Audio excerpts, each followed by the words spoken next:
Non, mais pesquer, c'est une salade César. C'est une salade César sauce Dallas. Il y a tout dedans. Il y a tout.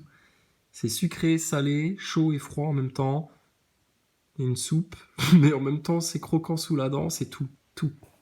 Ou la maison. Malheureusement, la NASA a dit non, on va pas les envoyer. Peut-être la prochaine mission. Ah, peut-être. Alors moi, je voulais savoir si ça vous est déjà arrivé d'avoir des pannes moteurs et électriques. Si oui, est-ce que ça doit être difficile à réparer ou pas? Alors des pannes moteurs.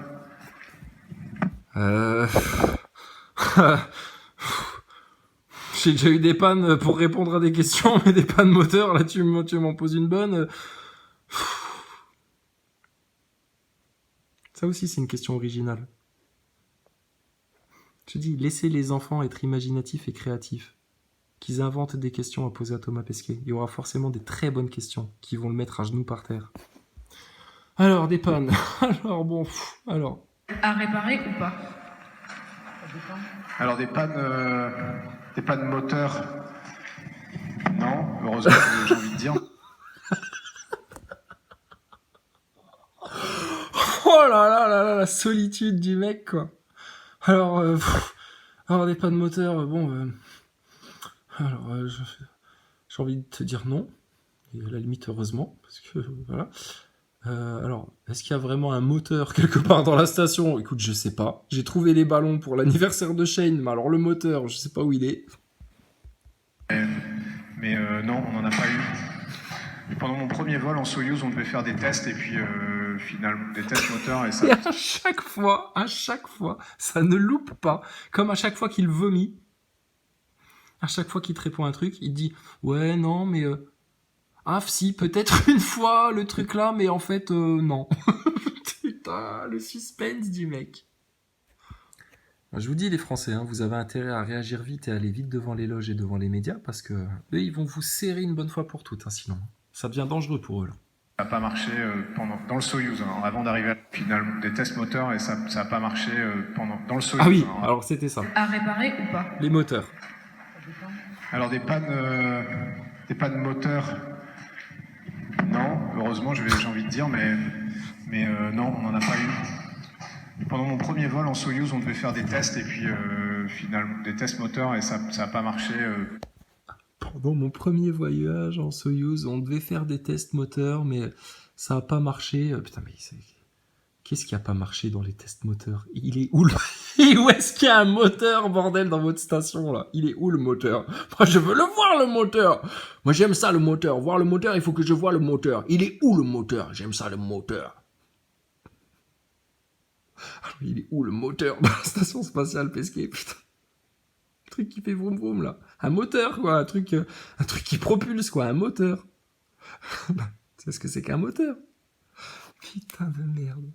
Il y a un moteur dans la station spatiale. Le moteur, quoi. C'est le moteur, quoi. Finalement, des tests moteurs, et ça n'a pas marché dans le Soyouz, hein, avant d'arriver à la station spatiale. Mais c'était pas un problème de moteur, c'était plutôt un problème.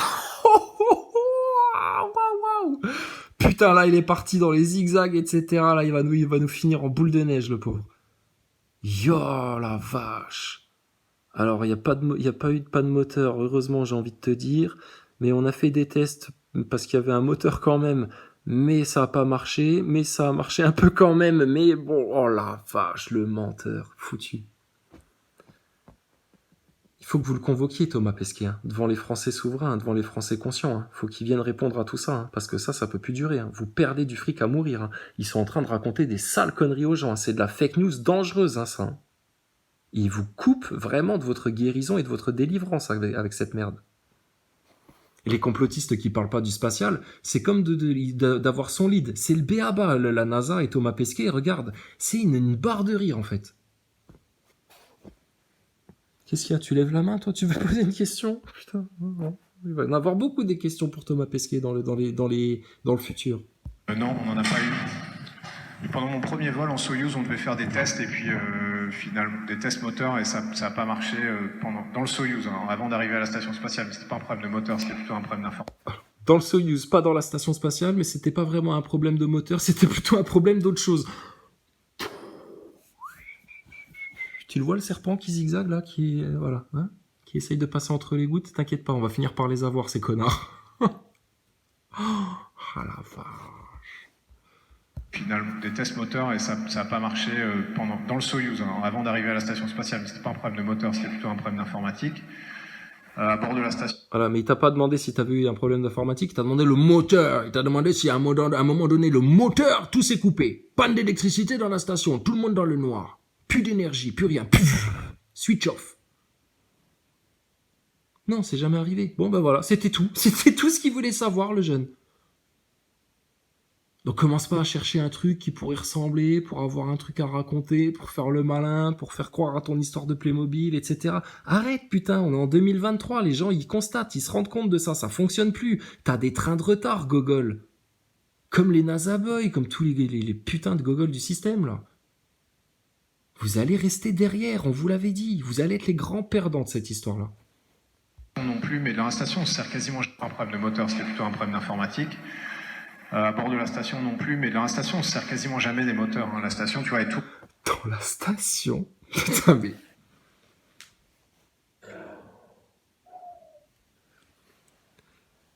La station a des moteurs pour faire quoi? Pour propulser la station? Officiellement, vous les propulsez avec les Soyouz qui sont arrimés à la station. Mais bon, on n'avait pas vraiment un problème dans l'ISS, c'était plutôt dans le Soyouz, mais c'était plutôt un problème informatique. D'accord? Et dans la station, on a des moteurs, mais on s'en sert pas vraiment, en fait. C'est un peu inutile, il y a des trucs inutiles dans la station. Les moteurs moteur diesel, moteur solaire, moteur comment, là? Et vous vous propulsez comment, là? Et donc, du coup, ça sous-entend qu'il y a des moteurs de propulsion dans la station? Putain, Pesquet, va t'éclater la tête dans le mur avec tes contradictions. T'es un mort-vivant. Macron, c'est un mort-vivant. Ta république maçonnique pédophile, c'est un zombie sous syndrome de Kourou. On va les faire crever, ils vont boire leur propre sang pourri. Ces chiens de serpents satanistes de la république maçonnique pédophile qui ont osé jouer les séditieux dans le royaume de France pendant 250 ans. C'est foutu pour eux. Et ton nouvel ordre mondial, qu'il aille bien se faire enculer dans le fion de Klaus Schwab une bonne fois pour toutes et pour toujours. Hein? Et si ça lui suffit pas, qu'il s'enfonce la tête de votre grand Lucifer et de votre grand Satan là dans son fion de Klaus Schwab. Vous êtes une race de porcs, de vermines, de cafards. Vous allez finir dans un cloaque puant. Hein? Et il n'y aura pas de parfumeur qui viendra te demander à quel goût tu veux qu'il te fasse un parfum pour que ça sente un peu meilleur et que ça pue pas les chaussettes. Gogol. Autour de la Terre de manière un peu inerte. Juste de temps en temps, on réaccélère pour remonter son orbite. Tous les jours, on perd 50 mètres d'altitude. Et en fait, tous les... Alors, 13... Ah putain, mais c'est énorme ça. C'est énorme. Énorme. C'est une pépite cette conférence. Merci beaucoup l'Université de la Martinique de nous avoir servi ça. Alors, Pesquet, tous les jours, vous perdez combien? 50 mètres? Pour remonter son orbite. Tous les jours, on perd 50 mètres d'altitude. Tous les jours, on perd 50 mètres d'altitude. Donc ça veut dire que tes déchets et tes débris spatiaux, qui ne se propulsent de rien du tout, tous les jours, ils perdent combien de mètres d'altitude? Comment t'expliques qu'ils aient pas tous fini par traverser l'atmosphère pour s'écraser en poussière au sol?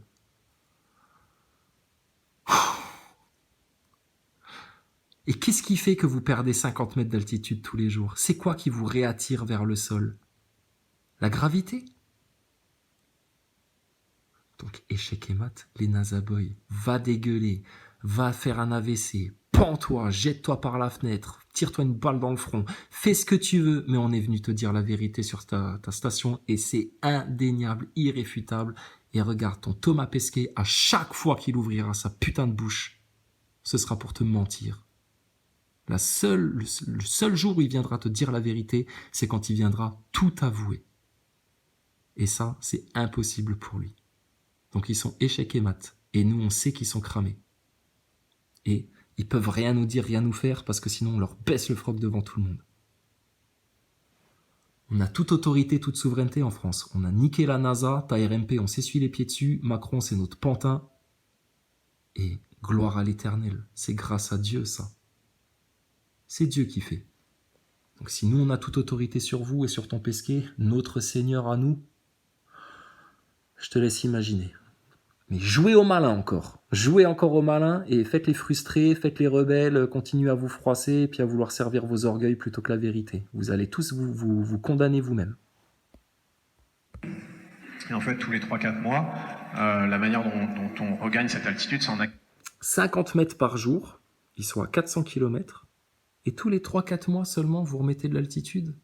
Mais vous risquez pas à un moment donné d'avoir une espèce de mouvement exponentiel qui va vous attirer vers le sol et qui risquerait de devenir irrécupérable.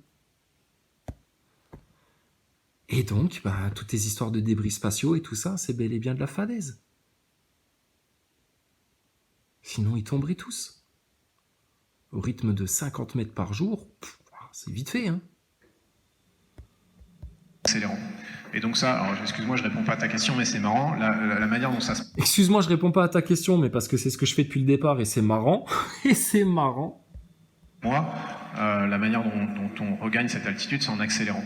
Et donc ça, alors excuse-moi, je réponds pas à ta question, mais c'est marrant, la manière dont ça se passe, c'est pendant qu'il y a une accélération de la station, toi, si tu touches à rien, si tu touches à aucune paroi, toi, t'accélères pas, si tu veux. La station, elle se pousse elle-même avec ses moteurs, mais toi, si tu la tiens pas, elle ne pousse pas.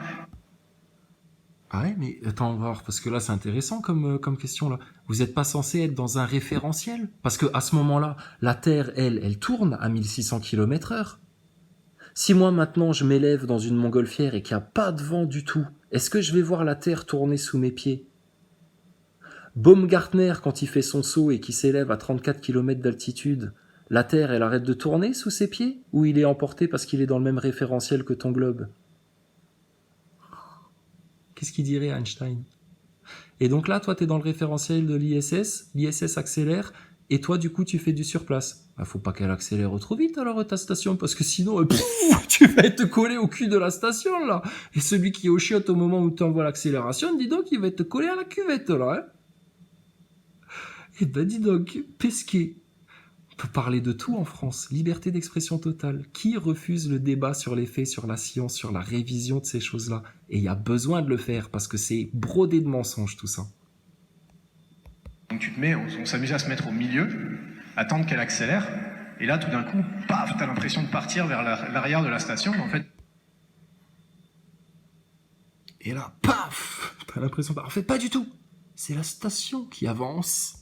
Tu pars pas, c'est la station qui te laisse derrière, quoi. C'est la station qui accélère autour de toi, quoi. C'est fou, hein. Et ça, c'est hyper typique. Bon, enfin bref, je réponds pas du tout à ta Ça, c'est vraiment, c'est typique, hein. Faut le voir pour le croire, hein. Il le surjoue à mort, on est d'accord. Bon, arrêtez tout.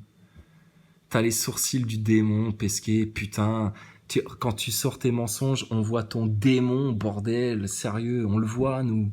Ferme ta gueule, retourne en enfer, ton démon, là. Dégage, chétane. Ta race, elle est finie sur Terre, finie, bande de bannis. Casse-toi de là, laissez-le, le pauvre Thomas Pesquet, le pauvre gosse, là. Il s'est déjà fait taper dans le cul pendant la franc-maçonnerie, vous êtes rentrés par le fion, les démons, là. Un soir à Rouen. Lâchez-le, laissez-le tout avouer, il en a besoin, il a mal, votre Thomas Pesquet, là. question, excuse-moi. Donc on n'a pas eu de panne moteur, des pannes électriques, on en a eu, mais pas des pannes électriques majeures. Ah bon? Alors il se passe quoi en cas de panne électrique? Alors des pannes moteurs, oui, mais non, mais bon, dans le Soyouz, mais en fait dans l'ISS, mais vu qu'on ne sert pas trop des moteurs, mais bon, excuse-moi, je vais pas répondre à ta question, je vais plutôt te raconter un truc un petit peu anecdotique, histoire de, enfin voilà quoi.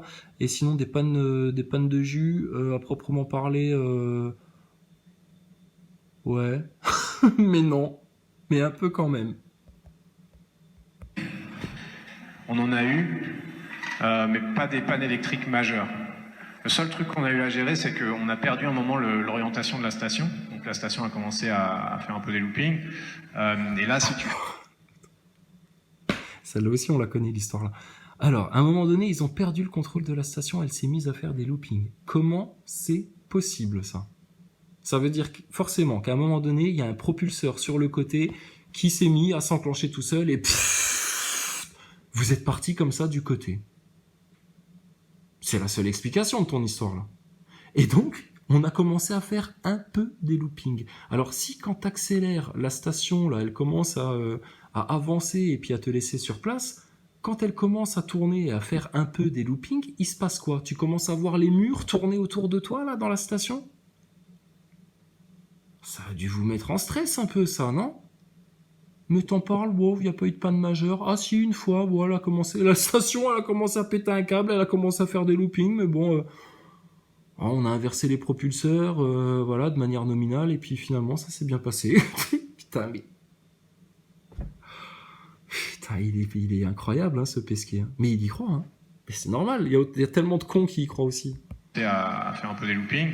Et là, si tu fais ça, tu perds l'éclairage de tes panneaux solaires. Là, tu n'as plus d'énergie électrique. Et là, tu es obligé de couper des systèmes. Donc, on a eu à faire ça. C'était pas une vraie... Ouais, putain, c'est quand même un truc, mais bon, c'est pas une vraie panne. Je compte même pas ça dans les pannes. Hein, ça a quasiment pas existé, en fait, cette histoire, tellement c'était anodin. Ah putain, c'est pas anodin du tout. Tu commences à voir les murs de ta station tourner autour de toi, parce que l'autre, elle part en faisant un peu des loopings. Et du coup, putain, les panneaux solaires, ils sont plus alimentés. Et il a fallu réagir. Bah alors, quand vous êtes du côté nuit de la Terre... Hein, non, il n'y a pas des batteries de secours, il n'y a pas... Ok, bon, ok, admettons. Et donc, c'était ça le problème. C'était que les panneaux solaires, du coup, ils étaient plus bien orientés au soleil et puis on allait perdre de l'énergie. Eh ben, voyons. Panne. Les systèmes marchaient bien, c'est juste qu'on a été obligé de les couper et à la fin, tu te retrouves avec beaucoup moins que ce que tu devrais avoir. Et à la fin, tu te retrouves avec beaucoup moins que ce que tu devais avoir. On a dû couper des systèmes pour économiser l'énergie. Couper tous les systèmes secondaires. On passe en mode urgence, économie d'énergie, urgence. Tout ça en même temps que la station spatiale, elle tourne autour d'eux, tu sais. Qu'elle est en train de faire un peu des loopings. C'est passionnant, la science. Voilà, donc oui, c'est compliqué à gérer, mais c'est toujours géré avec le centre de contrôle. Parce que nous, on n'est pas experts. Ah bon, ça va. Ah d'accord, nous on connaît rien. Nous on est là, on sert à rien. De toute façon, c'est tout la base de contrôle. À la limite, vous nous remplacez par des robots. Nous, on est juste des exécutants là-dedans. Voilà. Mais on connaît la station par cœur. Et puis, des fois, on est obligé de se débrouiller tout seul parce que tu comprends bien, on est tout seul là-haut. Hein. Donc, s'il y a un problème informatique, médical, de fusion de métaux, d'éclairage, de tout ce que tu veux, on est là. Hein, ils ont même appris si jamais ils doivent arracher une dent à un de leurs collègues. Ah, ça fait partie de l'entraînement. Un petit cours de dentisterie, vite fait, là, si jamais tu dois arracher une prémolaire à un collègue qui fait une arrache de dent, bon bah voilà, hein, faut savoir le faire dans l'espace. Hein. Il y a tous les outils qu'il faut dans la petite trousse du mini-hôpital de la station. Qu'on a déjà montré plein de fois aussi, ça. Pesquet, t'es dead. Mais au centre de contrôle, à chaque siège, tu as un gars qui est expert de l'électrique, expert du moteur, expert de la propulsion. Alors, là, mais c'est du caviar. Mais Thomas, on a bien fait de rester jusqu'au dessert. Oh, mais quel repas, quoi. Oh là là, vous nous avez servi comme des rois, comme des seigneurs. Redis-nous ça. Chaque siège, tu as un gars qui est expert de l'électrique, expert du moteur.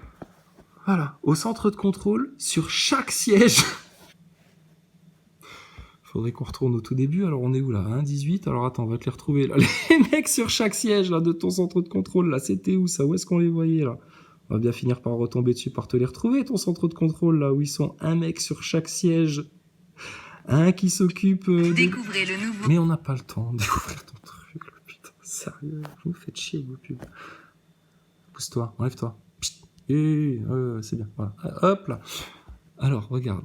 Attends, on va te le retrouver, le centre de contrôle, là où ils sont. Un mec sur chaque siège, un mec qui s'occupe du système électrique, un mec qui s'occupe de la nutrition, un mec qui s'occupe de quoi encore? Qu'est-ce qu'on pourrait inventer encore, Thomas Pesquet? Attends, je vais te les retrouver, mais bon, tout le monde la voit bien, l'image, hein, où ils sont tous au centre de contrôle, les sièges sont vides, il y a un mec pour 5 écrans, ils sont devant un grand simulateur, c'est la foire.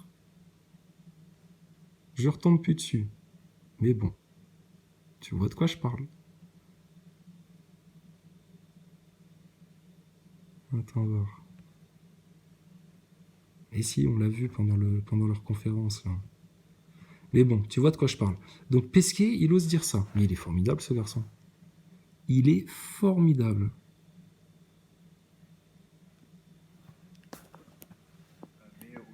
contrôle, à chaque siège, tu as un gars qui est expert de l'électrique, expert du moteur, expert de la propulsion, expert de la navigation, etc. À chaque siège. Prends toutes les vidéos que tu trouves de la base de contrôle, là, la grande salle, là. Ils sont 5, 6. Il n'y a personne. C'est justement ça qui est inquiétant, qui est totalement dissonant. Et Thomas Pesquet, il vient vous dire le contraire. Il vous dit sur chaque siège, il y a un mec, un spécialiste de ceci, cela et tout. Et il devrait être là 24 heures sur 24. Hein. Il devrait y avoir une équipe qui tourne et tout. Tout le temps des mecs. Hein. H24, ça tourne. Hein. Et j'ai des mecs en orbite, là. Il faut que vous soyez sur le coup à n'importe quel moment. Donc moi, j'ai besoin qu'il y ait un mec sur chaque siège, tout le temps, en permanence. Va voir les images. T'as l'impression d'être à l'Assemblée nationale. Il n'y a personne.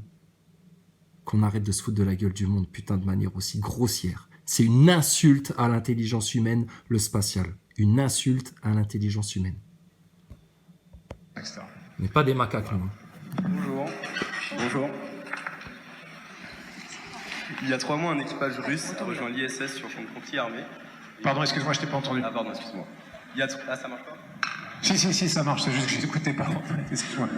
Si, ça marche, c'est juste que je pensais à autre chose, aux conneries que je vous raconte et que j'en avais rien à foutre de ce que t'étais en train de dire. Excuse-moi.